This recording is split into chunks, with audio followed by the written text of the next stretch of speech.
시간 우리 함께 나눌 하나님의 말씀은 요한일서 2장 1절에서 6절까지입니다.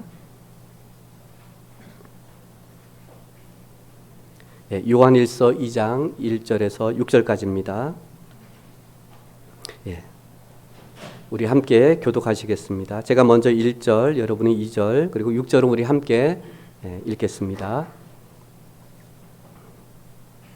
1절, 나의 자녀들아, 내가 이것을 너희에게 쓰면 너희로 죄를 범하지 않게 하려 함이라. 만일 누가 죄를 범하여도 아버지 앞에서 우리에게 대언자가 있으니 곧 의로우신 예수 그리스도시라.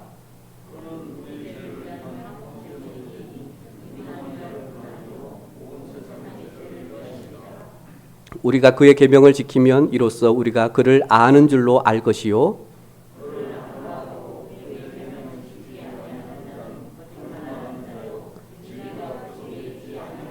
누구든지 그의 말씀을 지키는 자는 하나님의 사랑이 참으로 그 속에서 온전하게 되었나니 이로써 우리가 그의 안에 있는 줄을 아노라.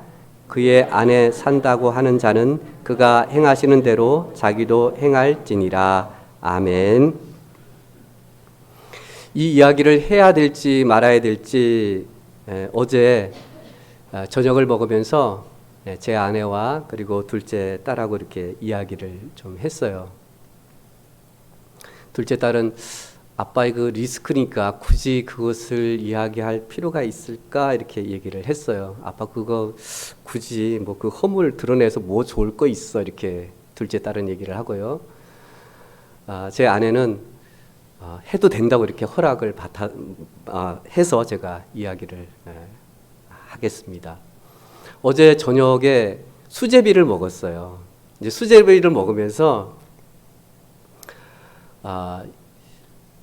한 27년 전에 있었던 이야기를 이제 끄집어 냈어요. 제가 신학교 2학년 때의 일이었습니다. 수제비를 먹으면서 제 아내가 그게 한이 됐던 것 같아요. 그리고 억울했던 것 같고, 그때 내가 왜 그렇게 아무 말도 못했지, 이제 그 얘기를 이렇게 하더라고요. 또 하니까 저도 이제 가만히 그냥 듣고만 있었어요. 저도 뭔가 이게 잘못한 것이 있어서. 그래 이제 무슨 얘기냐 하면은요. 그날 이제 수요일이었어요. 수요일이었는데 이제 그때 이제 대전 성서침례교회 제가 이제 신학교 2학년 때에 경기도 군포에서 약 한 7년 정도 살았어요. 이제 살다가 결혼을 하면서 이제 대전에 이제 정착을 하게 됐습니다. 이게 수요일 날 저녁에 이제 저녁을 뭘 했냐면 수제비를 한 거예요. 그리고 그 교회 형제 자매가 이제 같이 있어서 이제 우리 저녁 먹고 수요 예배 가자 이렇게 이제 이야기가 된 겁니다. 그 이제 수제비를 했는데 그러면 4인분 하면 되잖아요. 그 4인분이 아니라 10인분 이상, 그것도 작은 이 그릇에 한 것이 아니라 이만한 그 들통 같은데 여기다가 수제비를 뜬 겁니다. 하니까 이만큼 된 거예요, 정말. 먹으면서 이게 소화가 안 될 것 같아요. 그래서 먹다가 이제 말고, 그리고 이제 예배 시간이 돼서 이제 걸어서 이제 올 수 있을 정도 그런 거리가 있어서 이제 막 걸어가는데, 이게 막 이렇게 이 먹었던 것이 이렇게 자꾸 막 차는 거예요, 이렇게. 그러면서 열을 받으면서 계속 여기까지 왔어요. 그래서 거의 이제 교회 한 200m 넘기고 제가 가다가 뒤돌아서면서 제 아내가 말을 했어요. 여보, 당신은 다른 교회 가서 예배를 드렸으면 좋겠다 얘기를 했어요. 난 도저히 당신하고 이 예배를 드리면 예배가 되지 않을 것 같다고. 그래서 다른 교회로 가라고 제가 이렇게 얘기를 했어요. 그래서 지금 이렇게 조용히 얘기한 게 아니라 제가 대놓고 그냥 거리에서 막 하면서, 그게 왜 그러냐? 수제비가 또라지가 않는 거예요. 수제비 불고 그러면 그 누가 먹어요? 다 버려야 되잖아요. 제가 농촌 출신이고 가난한 집안에서 태어났어요. 그래서 버리고 일을 한 것이 막 걸려요. 그러면 제 아내가 몰래 이게 버려요. 저한테 이제 발각이 되면 이제 난리가 나니까. 그러면은 가져오지 말지. 뭐 하지 말지. 왜 욕심 부려서 막 이게 이제 막 잔소리가 막 가는 거예요. 그러니까 몰래 이렇게 막 이렇게 해서 버리는 거예요, 이렇게. 얼마나 제가 그 예민했으면 그랬었겠습니까? 그러니까 이 수제비가 떠나지가 않아서 당신 다른 교회 가서 예배 드리라고. 제가 신학교 2학년 때였어요. 신학교 갈 정도면은, 그리고 제가 7년 직장 생활하다 그만두고 신학교로 간 거거든요. 뭐 다른 게 아니죠. 내가 하나님의 뜻대로, 내가 말씀대로 내가 살고자 그렇게 신학교를 갔는데 이 수제비가 떠나지가 않아서 제가 제 아내를 향해서 당신 다른 교회 가라고 한 거예요. 제가 그때만 해도 그랬어요. 예. 여러분 너무 실망하지 마십시오. 지금 그래도 인간이 조금 됐어요. 우리가 진리 안에, 말씀 안에, 복음 안에 산다는 말은 무슨 뜻일까요? 이것을 우리가 말하면 우리가 신앙으로 산다, 믿음으로 산다. 그 말은 무슨 뜻일까요? 우리가 여러 가지로 생각해 볼 수 있지만 오늘 본문을 통해서 우리가 진리 안에 산다는 것을 오늘 두 가지로 살펴보려고 합니다. 진리 안에 산다는 것, 그 첫 번째 우리 함께 읽어볼까요? 다 같이 시작. 죄를 짓지 않습니다. 목사님, 진리 안에 산다는 것, 죄를 짓지 않는다고요? 예, 이게 무슨 말인가요? 아마 우리 마음에 우리가 죄 용서함 받았지만 여전히 우리는 죄를 짓고 살아가잖아요. 그런데 진리 안에 산다는 것, 죄를 짓지 않습니다. 사도 요한은요, 오늘 요한 1서를 기록하는 목적 가운데 오늘 1절을 보시면 죄를 범하지 않게 하려 함이라 이렇게 말씀해 주고 있는데, 이것은 죄를 범할 수 있다는 의미도 포함되어져 있는 겁니다. 더 나아가서는 죄를 짓지 않고 살아가는 것이 더 큰 목적을 두고 있는 거예요.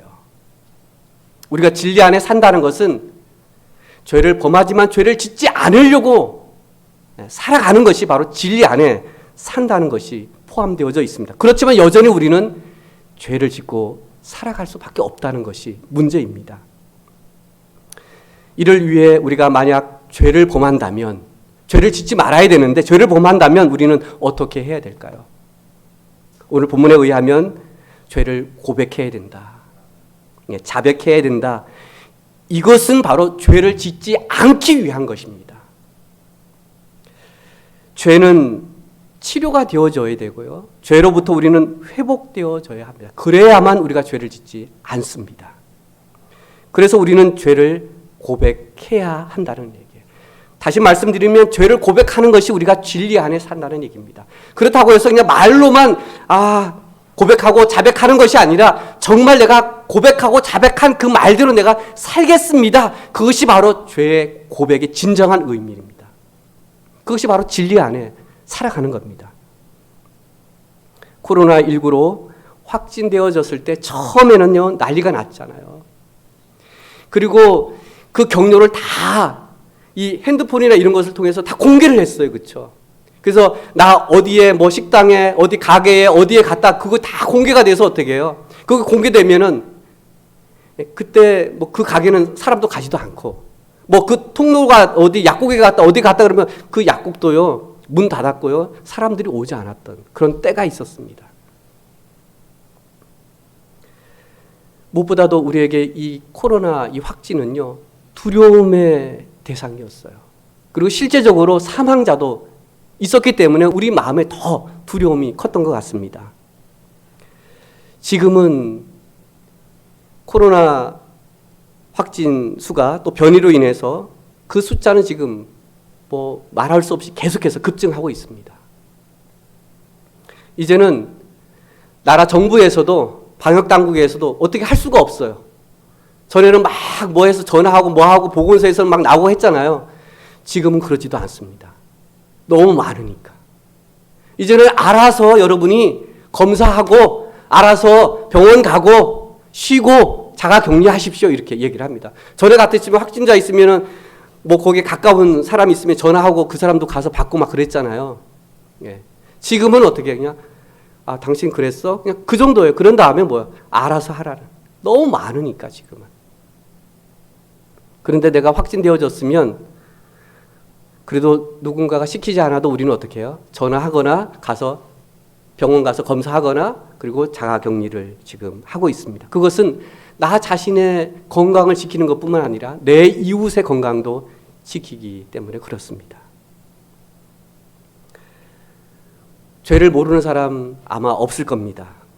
그런데 죄를 인정하고 고백하는 사람은 그렇게 많지 않습니다. 내 허물을 굳이 내가 이렇게 막 이야기하지 않습니다. 내가 코로나 걸렸어 하고서 막 이렇게 얘기하지 않습니다. 그렇지만 정말 그것이 나에게뿐만 아니라 누군가에게도 위협이 되고 그것이 누군가에게 또 사망에 이를 수 있다면 우리는 말을 해야 되죠. 나 코로나 걸렸어. 나 자가격리 중이야. 이렇게 이야기를 해줘야 돼요. 그런데 그걸 숨긴다면 여러분 어떻게 되겠습니까? 자신뿐만 아니라 다른 사람들에게도 피해를 주는 거예요. 이거는. 죄도 마찬가지라는 얘기입니다. 죄도. 죄의 치료제가 있습니다. 더 이상 죄를 짓지 않도록 할 수 있는 치료약이 있습니다. 그것은 바로 죄를 고백하는 겁니다. 죄를 고백하는 거예요. 지금 코로나의 치료제는요, 내가 말해주는 거죠. 그리고 나 스스로가 격리하는 겁니다. 그것이 치료약이고 다른 사람에게도 도움을 줄 수 있는 거예요. 그 사람도 살리는 겁니다. 이처럼 우리가 죄를 짓지 않기 위해서 죄를 고백하는 것이, 그것이 오늘 진리 안에 사는 것이라고 말씀해주고 있습니다. 죄를 고백한다는 것은 다른 것이 아닙니다. 아, 이거 죄구나. 이것은 잘못이구나. 이건 범죄 행위였구나. 내가 미워하고 거짓말하고 이것은 죄구나. 이것을 인식하고 깨닫고 뉘우치는 겁니다. 이 사실을 그대로 내가 하나님 앞에 고백하는 거예요. 자백한다는 사실은 이 사실을 내가 인정하고 그대로 내가 하나님 앞에 내어놓는 겁니다. 저 이렇습니다. 이렇게 살았습니다. 저를 용서해 주십시오. 그러면서 더 이상 이런 범죄를, 이런 죄를 짓지 않게 해 주십시오. 이렇게 하는 것이 죄의 고백입니다. 하나님 또한 우리가 더 이상 구원받은 자로서, 빛의 자녀로서, 하나님의 백성으로 거룩한 자로서 죄를 더 이상 범하지 않기를 바라고 계십니다. 그렇다면 우리는 이 죄를 누구에게 고백해야 하는가 하는 겁니다. 죄인은 하나님 앞에 나아갈 수가 없습니다. 우리를 대신할 대원자, 중보자가 필요합니다. 구약에 보시면은요, 특히 레위기에 보시면 하나님 앞에 나갈 때는 반드시 제물이 필요했습니다. 우리가 말하는 곡물, 우리가 먹는 그 곡물을 가지고 하나님 앞에 나가기도 했습니다. 가난한 사람들은 그렇게 나갔어요. 그렇지 않은 사람들은 내 죄를 대신할 뭔가 필요했습니다. 내가 그 죄값을 내가 받아야 되는데 그걸 대신할 것 뭔가 필요했어요. 짐승이 필요하기도 하고요. 그리고 내가 그 피를 내가 흘려야 되는데 누군가가 대신 그 피를 흘려야 돼요. 구약의 이 백성들은요, 죄를 지었을 때에 그들은 직접 하나님 앞에 나갈 수가 없었습니다. 그래서 반드시 중보자, 이 제사장을 통해서 나갔어요. 그들은 이 죄를 지었기 때문에 이것을 가지고 내가 하나님 앞에 나간다 하면 그 중재자 역할을 제사장이 했습니다. 제사장이 가지고 나가서 그것으로 그 죄를 사하는 그런 제사를 드렸다는 것을 우리는 알고 있습니다. 지금 우리에게도 이런 제사장이 필요합니다. 우리가 나아갈 수 없기 때문에. 여러분, 그분이 누구라고 오늘 말씀해 주고 있습니까? 1절 중반절을 보시면요, 누가 죄를 범하여도 아버지 앞에서 우리에게 대언자가 있으니 곧 의로우신 예수 그리스도시라 라고 이렇게 말씀해 주고 있어요. 요한은요, 요한복음 14장에 보시면 성령을 보혜사 곧 대언자라고 그렇게 하였습니다. 하지만 오늘 본문에 보시면 이 대언자를 예수 그리스도시다 이렇게 말씀해 주고 있습니다. 그리고 이 레위기서를 다시 한번 이 신약성서에서 다시 한번 그 레위기서라고 하는 그 제사를 다시 언급하고 있는 책이 있다면 그것은 바로 히브리서입니다. 히브리서를 여러분 읽어보시면 제사 얘기가 많이 나와요. 거기에 보시면 오늘 우리의 대제사장, 우리의 중보자가 되시고 대언자가 되시는 분이 바로 예수 그리스도시다라고 또 말씀해 주고 있어요. 대언자가 되시는 예수님은 우리의 죄를 대속해 주시기 위해 하신 일이 있습니다. 우리는요, 나의 죄 고백은 해결되지 않은 채 하나님께 나아갈 수는 없습니다. 비록 죄를 고백했다 할지라도 해결되지 않습니다. 우리가 죄의 고백을 대언자가 되시는 예수님께 고백해야 하는 이유는 여러분 어디에 있을까요? 우리가 왜 기도를 한 다음에 예수 그리스도의 이름으로 기도합니다, 이렇게 우리가 기도할까요? 다른 일반 사람들도 죄를 그리고 자신의 허물을 고백하기도 합니다. 저들과 우리의 고백의 차이점은 단 하나입니다. 그것은 바로 대예언자가 되시고 그리고 의로우시고 우리의 죄를 대속해 주신 예수 그리스도 앞에 우리가 고백을 한다는 말씀입니다. 그것이 다른 겁니다. 우리가 왜 성당, 이 천주교에서 우리가 이것은 개혁되어져야 된다 하는 그 부분 가운데 하나가 있다면 그것은 그 죄를 누구에게 고백을 합니까? 하나님께 하는 것이 아니라 사제에게, 신부에게 합니다. 예, 들어줄 수 있고 상담할 수 있지만 그 신부가 내 죄를 대속해 줄 수는 없어요. 들어줄 수는 있어요. 그리고 공감해 줄 수 있어요. 얼마나 힘드냐고 할 수는 있지만 우리의 죄를 대속해 줄 수 없습니다. 그래서 우리가 예수 그리스도 이름으로 나아가고 대언자가 되시는 그 분 앞에 우리가 고백하는 겁니다. 여러분, 오늘 2절 말씀을 한번 다시 읽어볼까요? 시작. 그는 우리 죄를 위한 화목제물이니 우리만 위할 뿐 아니요 온 세상의 죄를 위함이시라. 여러분 믿으시면 아멘으로 화답해 주시기 바랍니다. 우리 죄를 위해서 화목제물로 나갈 수 없는, 하나님과 죄로 인해서 더 이상 만날 수 없고 나갈 수 없는 우리를 화목해 하시는 그 제물로 예수님이 십자가에 죽으셨다는 얘기입니다. 우리를 위한 뿐만 아니라 또한 온 세상의 죄를 위해서 그렇게 하셨다라고 말씀해 주고 있어요. 구약의 제사는 반드시 제물을 가지고 나갔습니다. 오늘 대언자가 되시는 예수님은 우리의 속죄 제물로 되어주셨습니다. 화목 제물로 되어주셨습니다. 그래서 우리가 죄를 고백함으로 예수님께 나아간다면 더 이상 우리는 제물이 필요 없습니다. 이미 예수님이 화목 제물로, 속죄 제물로 우리를 위해서 이미 제물로 드리셨기 때문에 그렇습니다. 그래서 우리가 예수 그리스도 이름으로 나아가고 우리가 고백하고 기도하는 이유가 바로 여기에 있습니다. 이제 우리는 죄를 짓지 않기 위해서 죄를 고백해야 된다는 사실을 여러분 기억할 수 있길 바랍니다. 이것이 바로 진리 안에 살아가는 우리의 모습이 되어야 합니다. 뿐만 아니라 두 번째, 우리가 진리 안에 산다는 것 함께 읽어보겠습니다. 시작. 사랑으로 행합니다. 예, 우리가 진리 안에 산다.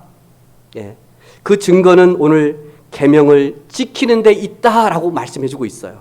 3절을 보시면 지킴, 행함을 아는 것으로 오늘 말씀하고 있습니다. 이것은 단순한 지식을 말하고 있는 것이 아닙니다. 여기서 지금 안다는 이 말은요, 하나님을 경험한다. 죄 사함을 내가 체험한다. 용서를 내가 경험한다. 하나님이 나의 죄를 용서해 주셨다는 사실을 나는 느끼고 있다. 내가 확신하고 있다. 이것이 바로 안다는 뜻이에요. 우리 교회 3월부터 성경 공부와 제자 훈련이 시작되어집니다. 이 공부와 제자 훈련을 통해서 성경적인 지식도 여러분 배우게 됩니다. 아, 이런 말씀이구나. 이렇게 지식으로 알 수 있습니다. 그리고 거기에 대해서 과제를 냅니다. 또 예습도 하셔야 되고 암송도 해야 되고 복습 과제를 또 이렇게 냅니다. 이렇게 하는 가장 큰 목적은 단 하나밖에 없어요. 제가 여러분에게 성경을 가르치는 그 교사의 역할을 제가 합니다. 그런데 여러분이 하나님을 경험하고 하나님을 만나고 기도하고 말씀을 읽고 개인 경건의 시간을 가지고 그 말씀을 여러분 은혜 받고 하는 것은 제가 대신 할 수 없어요. 이것은 여러분의 몫이에요. 여러분이 해야만 돼요. 왜 제가 암송을 하셔야 됩니다. 해보십시오. 그리고 성경을 얼마나 읽으셨습니까? 개인 경건의 시간을 가졌습니까? 또 숙제를 하셨습니까? 이렇게 일일이 제가 묻고 하는 것은요, 하나밖에 없어요. 그걸 통해서 하나님을 더 알아가시도록, 그리고 그 하나님을 내가 전에 그냥 지식으로 알았다면 이제는 정말 내 삶의 가슴으로 느낄 수 있는 그것을 경험하시라고 제가 과제를 내드리는 거예요. 여러분 골탕 먹이려고 힘들게 하려고, 아유 지금 나이가 들었는데 암송 성경 읽기 과제 아이고 어려워요. 예, 제가 여러분 힘들게 하려고 그렇게 하는 것이 아닙니다. 성경 공부와 제자 훈련의 목적은요, 여러분 그 과정을 통해서 한 주간에 주어지는 그 시간을 통해서 성경을 읽으시면서 기도하시면서 과제를 하시면서 그 하나님을 내가 그냥 단순히 그냥 지식으로 아는 것에 그치는 것이 아니라 그 지식으로 알았던 그 하나님이 정말 맞네, 그렇네, 이렇게 경험할 수 있도록 제가 하는 것이 과제입니다. 제가 할 수 없어요. 그거는요.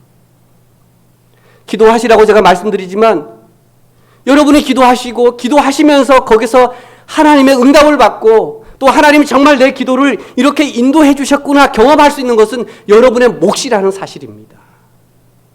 이것이 어떻게 보면 우리가 진리 안에 산다는 것, 그것은 바로 하나님을 내가 경험하는 거예요. 그런데 요한은요, 오늘 우리가 하나님의 말씀을 듣고도 우리가 행하지 않는다면 오늘 어떻게 말씀해 주고 있습니까? 4절을 보시면 만약 계명을 지키지 않으면 이는 거짓말하는 것이요 진리가 그 속에 없는 사람이라고 그렇게 말씀하고 있습니다. 만약 우리가 하나님을 안다고 믿는다고 한다면, 그리고 우리가 순종하고 또 지키지 않으면 그곳에 그 마음에는, 그 사람 마음에는 이미 거짓말하고 있고, 그리고 이미 그 사람에게 진리가 있지 않다는, 나는 지금 알고 있다고 생각하지만 그것은 정말 네가 진리를 알고 있는 것이 아니라고 이렇게 말씀하고 있다는 얘기입니다. 내가 진리를 안다, 하나님을 안다, 내가 신앙 안에 믿음 안에 산다라는 것은 내가 그 진리를 지키고 행하고 순종하는 것이, 그것이 오늘 바로 진리 안에 산다라고 이렇게 말씀해 주고 있습니다. 우리가 바리새인이나 율법학자들과 다른 것이 있다면 여러분, 그것도 단 한 가지입니다.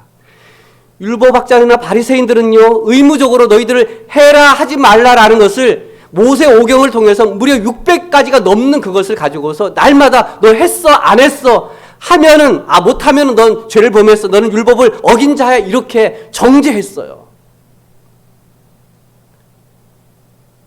우리가 그렇게 산다면 여러분은 얼마나 정말 삶이 냉랭하겠습니까? 내가 지키지 않았으면 어떻게 죄인이 되는 거고요. 지켰으면 어떻게 나는 우월해서 너는 그것도 못했어. 이렇게 우리가 정죄해요.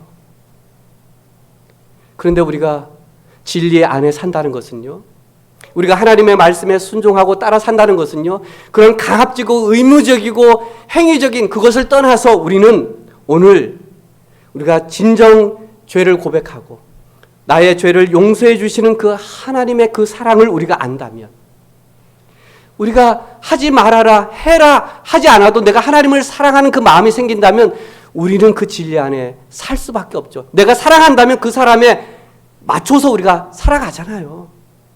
내가 어느 때는 져주기도 하잖아요. 그리고 인내하기도 하고 참아주기도 하잖아요. 사랑하기 때문에. 내가 그냥 아버지니까 내가 참아야 되니까 하면 어떻게 해요? 스트레스가 쌓이고 화병이 납니다. 그렇지만 사랑한다면요, 이 스트레스도요 감수할 수가 있어요.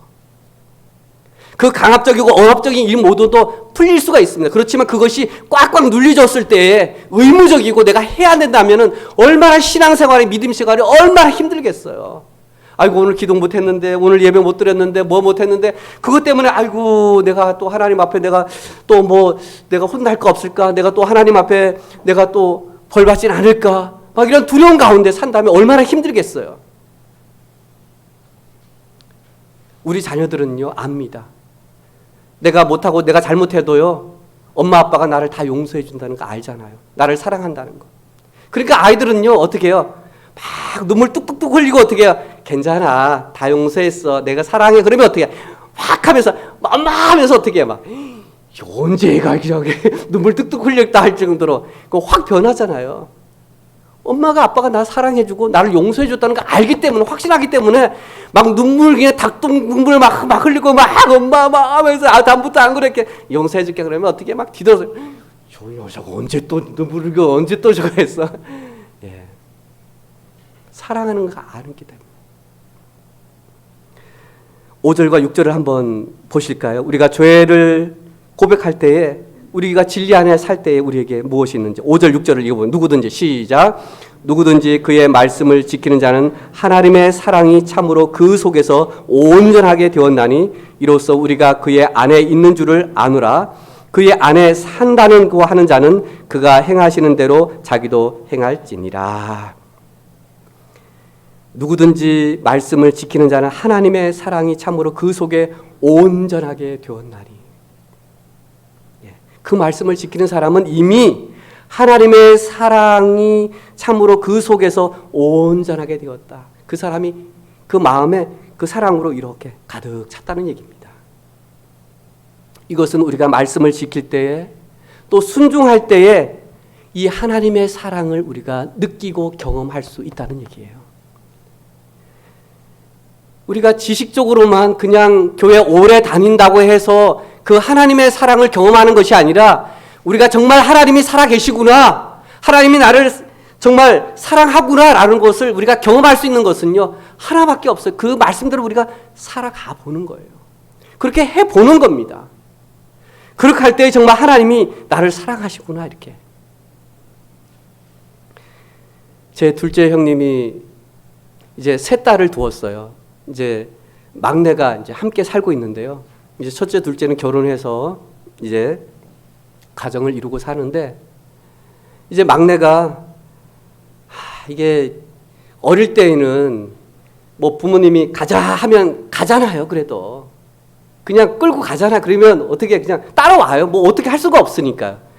근데 이제 고등학생 되고요, 또 머리가 좀 크고 대학생이 되고 이제 사회인 되면은 그때부터는 이제 우리 바뀝니다. 이제는 말로도 안 되죠, 그죠? 어떻게 할 수가 없어요, 사실은요. 그때는 어릴 때에는 어떻게 하든지 그냥 가자 그러면 가잖아요, 그죠? 그래 이제 바로 위에 형님이 고민이 된 거예요. 야, 이제 사회생활을 하고 있으니까, 전에는 그래도 가자고 하면 가고 뭐 예배 드리고 뭐 하고 했는데, 이제는 머리가 컸으니까요, 뭐 이제는 얘기하면 잔소리밖에 안 들리잖아요. 이제 고민을 한 거예요. 그리고 이제 직장이 이제 주일도 이제 쉬지 않는 그런 직장을 이제 하고 있는. 그러니까 이제 더 이제 힘든 거죠. 이제 교회 가자고 할 수도 없고 뭐 할 수도 없고 이제 이런 상황인 거예요. 그러면서 이제 저희 형님이 그 막내에게 이렇게 얘기했다고 합니다. 이제 너의 믿음은 네가 찾아야 될 것 같다. 이제 너의 하나님을 만나고 네가 정말 이제 네가 네 신앙을 이제 갖지 않으면 이제 어떻게 해줄 수가 없잖아. 대신 뭐 기도를 할 수 있지만 뭐 그 하나님을 향한 그 믿음이 내가 대신 이렇게 할 수가 없잖아요. 그러면서 한 가지 제안을 했다고 해요. 사실 어릴 때에는 우리 부모님이 다 이렇게 헌금 봉투에다 이렇게 해서 이거 헌금이다 해서 다 이거 주고 그러셨잖아요. 저도 마찬가지 그렇게 했어요. 저도 어릴 때 우리 아이들 둘 다 해서 용돈 주고 하면 11조 했느냐, 뭐 감사헌금, 그리고 뭐 특별 헌금 하면 다 얘기를 했어요. 성인 이후부터는 제가 한마디도 안 해요. 뭐 해도 이제는 뭐예요? 뭐 안 하면 어떡할 거예요? 아니, 뭐 돈을 뺏을 거예요? 어떡할 거예요, 제가? 한다고 해도 뭐 그게, 하나님 왜 그게 뭐 온전한 그 드림이 되겠어요? 저도 이제 어떻게 할 수가 없어요. 이제 성인으로 이제 인격적인 대화를 통해서 이제 하지 않으면. 그래서 한 가지 이제 둘째 형님이 제안을 했다고 해요. 이제 직장 생활하니까 월급도 받잖아요. 근데 부모님이 용돈 주고 뭐 이렇게 헌금하라고 하는 것은 그냥 했잖아요. 할 수도 있잖아요. 그냥 하면 돼. 이렇게 내기만 하면 되니까. 예. 근데 커서 이제 자기가 일하면서 11조를 하고 뭐 선교헌금을 하고 뭐 감사헌금을 하고 하는 것이 내가 한 달 동안 내가 버는 거 이렇게 내기가 사실은 쉽지가 않잖아요. 여러분도 경험해 보셨잖아요. 그 첫 번째 내기가 사실 쉽지가 않아요. 그리고요, 액수가 좀 적으면 그래도 10,000원이면 1,000원 쉽고요. 100만 원이면 10만 원 쉽고요. 1,000만 원이면 100만 원이지. 100만 원. 이게 이 X가 올라가면 사실은요. 더 힘든 것 같더라고요. 그래서 그렇게 얘기를 했대요. 너 지금까지 부모님 따라서 이렇게 교회 나오고 예배 드리고 신앙생활 했는데 이제 너의 하나님을 한번 경험해 봤으면 좋겠다. 너의 하나님을 정말 네가 이제 참 만났으면 좋겠다. 너의 믿음을 찾아갔으면 좋겠다. 그러다 믿음이 없다는 것이 아니라 정말 이제 부모가 말하는 그러한 신앙 믿음이 아니라 정말 네가 하나님 이런 하나님이구나. 이렇게 네가 지금 경험할 수 있는 거. 그거 한 가지 제안을 했대요. 그게 뭔 줄 아세요? 헌금이었어요. 너 헌금 한번 해봐라. 정말 하나님이 너 축복해 주는지 안 해주는지 한번 해봐라. 이렇게 얘기를 한 거예요. 11조를 시작해봐라 한번. 11조를 해봐라.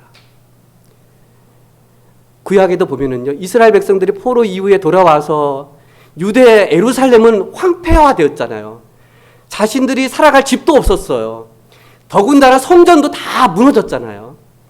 사실 여러분 내 집 마련보다도 성전을 먼저 짓고 또 하나님 앞에 헌금을 드린다는 것은 쉽지 않습니다. 나도 지금 힘든데. 예? 그런데 이 기간이 점점 멀어지니까 이 선지자들이요, 또 하나님이 이렇게 얘기를 하잖아요. 너희들 힘들지? 그렇지. 그래, 곳간에 정말 너희들 먹을 게 없지? 근데 한번 11조로 하나님이 이렇게 얘기하면, 그리고 선지자들이 얘기를 해요. 너 11조로 나 한번 테스트 해봐. 그랬어. 그렇게 얘기하잖아요. 그렇죠? 한번 해보라고. 왜요?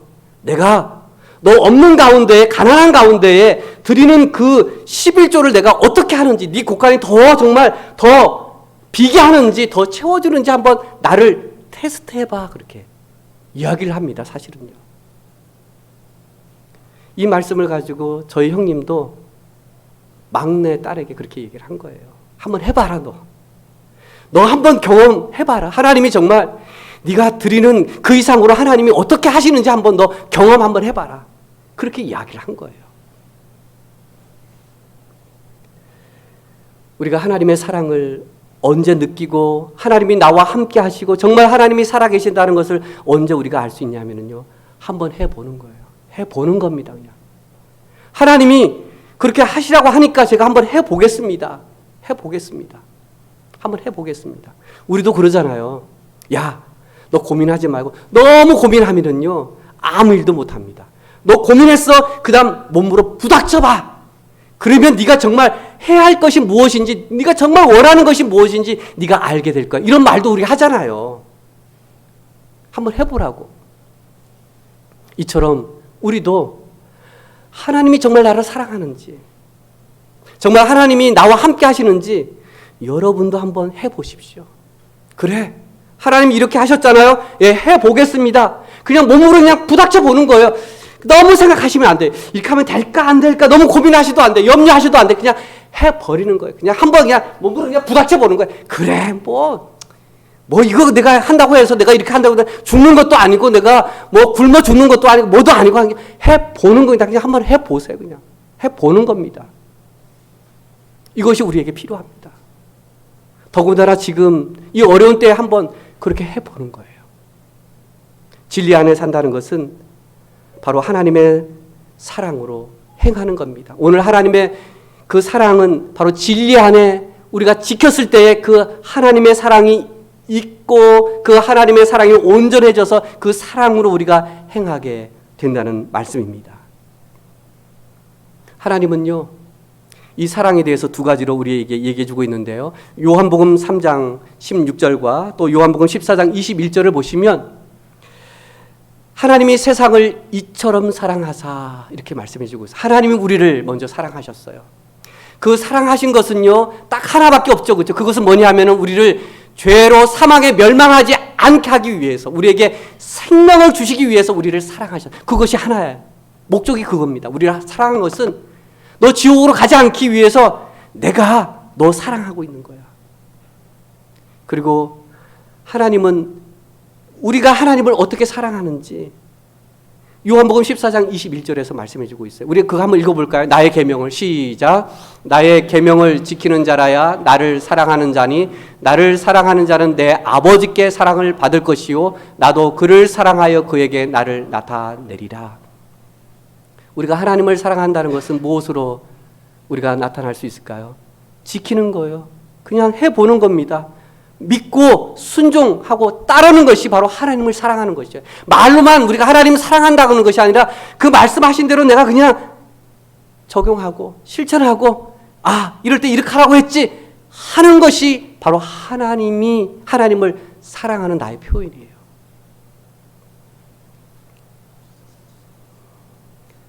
우리가 하나님의 사랑을 알기를 원하고 하나님의 사랑이 내 속에 온전하기를 여러분 원하신다면, 그리고 진리가 내 삶에 함께 역사하기를 원하신다면, 그리고 하나님이 합력하여 선을 이루시는 것을 보기를 원하신다면 오늘 우리에게 요한은 강하게 이렇게 얘기해 주고 있습니다.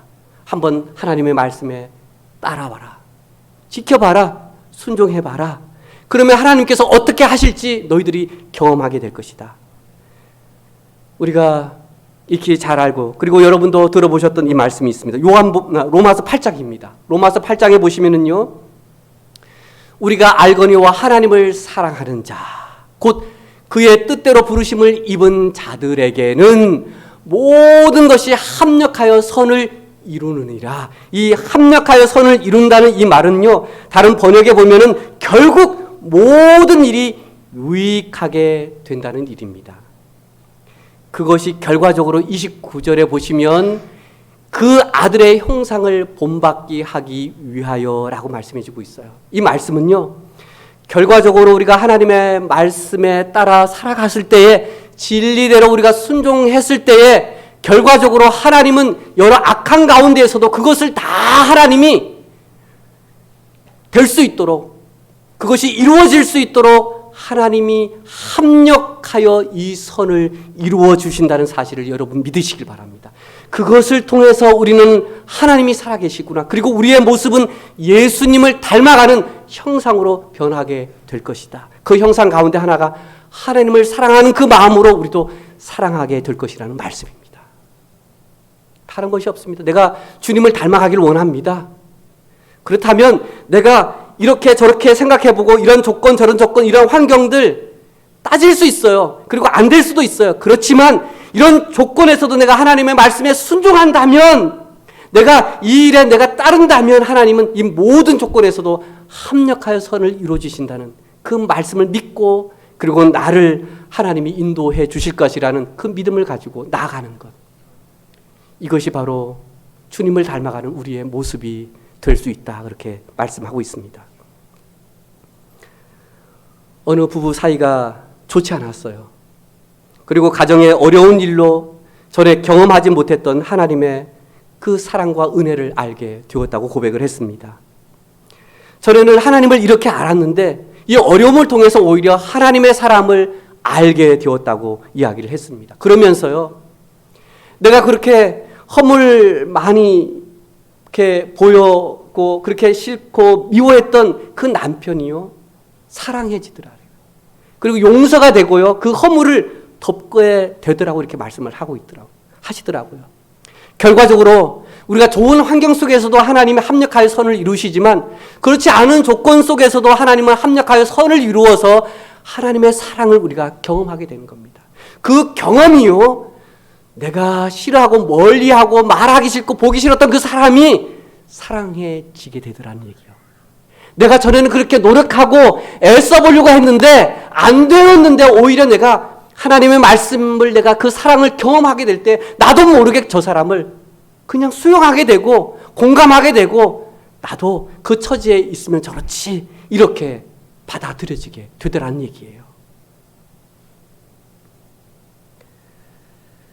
여러분과 제가 진리 안에 누릴 수 있는, 그리고 우리가 진리 안에 산다는 것은 바로 우리가 죄를 고백하고 또 죄를 고백하는 그 삶대로 살았을 때 하나님의 그 사랑이 여러분에게 풍성하기를 주의 이름으로 축원드립니다.